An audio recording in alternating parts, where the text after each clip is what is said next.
teman-teman, izinkan kami memperkenalkan diri.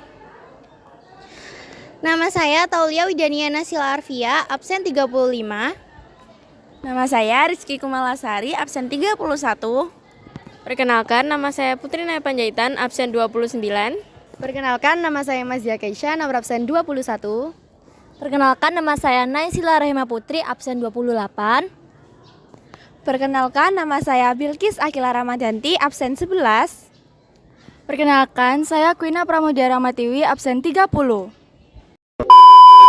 Sekarang saya akan menjelaskan tentang sejarah, generasi, dan fungsi dari power supply.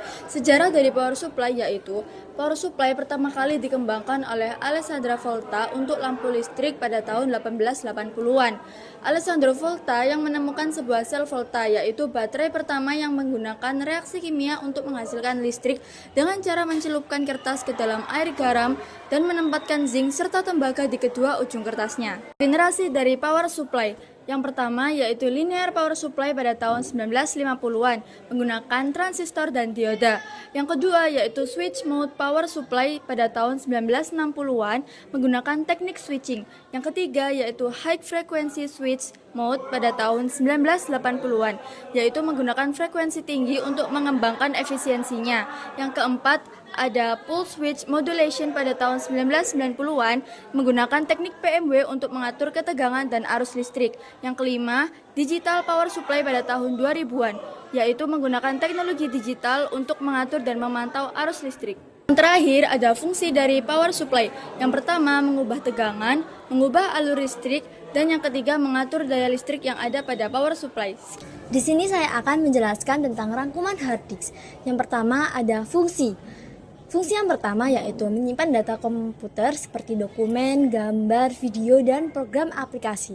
Yang kedua ada menyimpan sistem operasi dan program-program yang digunakan komputer. Yang ketiga ada menyediakan ruang penyimpanan yang besar untuk data pengguna. Terus yang selanjutnya ada sejarah. Selanjutnya sejarah dari hard disk. Tahun 1956 pertama kali dikembangkan oleh IBM. Tahun 1967 hard disk pertama yang dapat dipasang secara eksternal. Tahun 1973 hard disk pertama yang dengan teknologi Winchester diluncurkan dengan penyimpanan data yang lebih besar. Tahun 1980 hard disk dengan teknologi thin film diluncurkan meningkatkan kapasitas penyimpanan. Tahun 1990, teknologi hard disk berkembang pesat dengan peningkatan kapasitas penyimpanan dan kecepatan akses. Selanjutnya, generasi hard disk. Gen pertama tahun 1956 sampai 1960 hard disk dengan teknologi magnetik. Gen kedua 1960 sampai 1970 hard disk dengan teknologi disk-pack. Gen 3 1970 sampai 1980 hard disk dengan teknologi Winchester. Gen 4 tahun 1980 sampai 1990 hard disk dengan teknologi thin film. Gen 5 tahun 1990 sampai 2000 hard disk dengan teknologi PRML.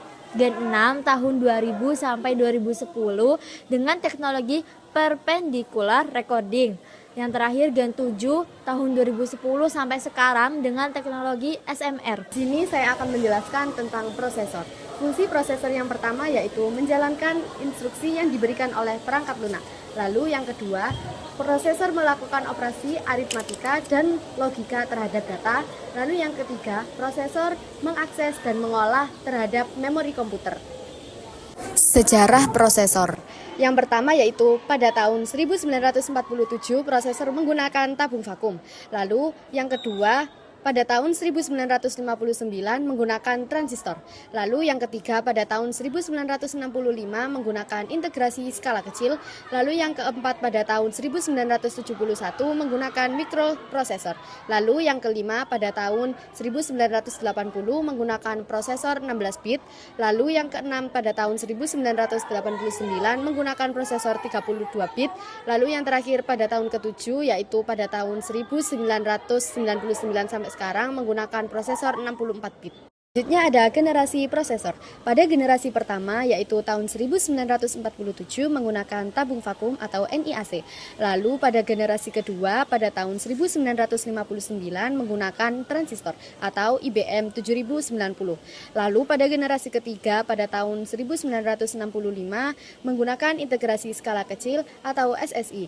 Lalu pada generasi keempat tahun 1971 menggunakan mikroprosesor atau Intel 4004. Lalu pada generasi kelima pada tahun 1980 menggunakan prosesor 16 bit. Lalu pada generasi keenam yaitu tahun 1989 menggunakan prosesor 32 bit. Dan yang terakhir pada generasi ketujuh yaitu tahun 1999 hingga sekarang menggunakan prosesor 64 bit. Di sini saya akan menjelaskan tentang fungsi RAM. 1. Untuk menyimpan data komputer atau laptop. Yang kedua, meningkatkan kinerja komputer dengan mengurangi waktu akses data. Yang ketiga, meningkatkan akses cepat ke data dan instruksi. Generasi RAM. Gen pertama pada tahun 1970 sampai 1980, RAM jenis statis dan dinamis. Generasi kedua tahun 1980 sampai 1990, RAM jenis SIMM. Generasi ketiga pada tahun 1990 sampai 2000, RAM jenis DIMM dan SDRAM. Gen keempat tahun 2000 sampai 2010, RAM jenis DDR dan DDR2. Gen kelima 2000 sampai sekarang, RAM jenis DDR3, DDR4 dan DDR5. Selanjutnya sejarah RAM. RAM ditemukan oleh Robert Dennard pada tahun 1967. Kemudian RAM diproduksi secara massal oleh Intel pada tahun 1968, jauh sebelum PC ditemukan oleh IBM pada tahun 1981. Selanjutnya, di sini saya akan menjelaskan tentang fungsi, sejarah, dan generasi mainboard. Yang pertama, mainboard memiliki fungsi utama yaitu sebagai penghubung komponen-komponen pada komputer. Selanjutnya adalah sejarah mainboard. Mainboard pertama kali ditemukan oleh Steve Jobs dan Wozniak pada tahun 1997, di mana pada saat itu juga komputer Apple generasi pertama masih terdiri dari beberapa komponen terpisah. Selanjutnya adalah generasi mainboard. Pada generasi pertama yaitu pada tahun 1970 hingga 1980 muncul mainboard sederhana. Pada generasi kedua yaitu pada tahun 1980 hingga 1990 pengenalan teknologi ISA. Pada generasi ketiga yaitu pada tahun 1990 hingga 1995 pengenalan teknologi PCI. Pada generasi keempat yaitu pada tahun 1995 hingga 2000 pengenalan teknologi AGP. Pada generasi kelima yaitu pada tahun 2000 hingga 2005 pengenalan teknologi PCLI.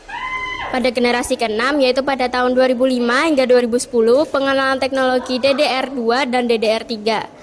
Pada generasi ketujuh yaitu pada tahun 2010 hingga 2015 pengenalan teknologi VEFI.